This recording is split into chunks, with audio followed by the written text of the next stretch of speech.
শোনাবো, আমার মন খারাপ করে না, আমি আর যাবো, আর চলে আইবো ওই ঘর থেকে।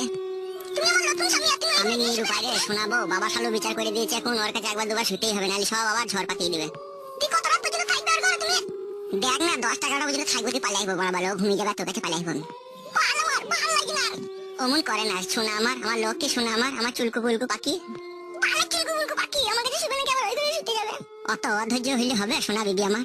তুমি না থাকলে একা একা আমার ঘুম আসবে না গো, তাড়াতাড়ি চলে আইবে তুমি ওই ঘর থেকে, বলে দিলাম তোমাকে আমি। তোমার কাছে আমার শোয়ারই পারমিশন হয়ে গেলে, বাপ শালোটা যত গন্ডগোল পাকিয়ে দিল, শালোর লেগে তোমার কাছে আমি শুতে পেতে। তোমার বাপের কোনো দোষ নাই, যত দোষ তোমার শাশুড়ির।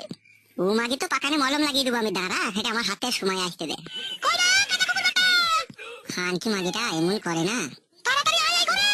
এগেছি রে বাবা, দাঁড়া, তাড়াতাড়ি আয়, নাহলে তোর হাড়ে নুন দেবো। বুঝতে পারছি শোনাবো। যাও যাও যাও।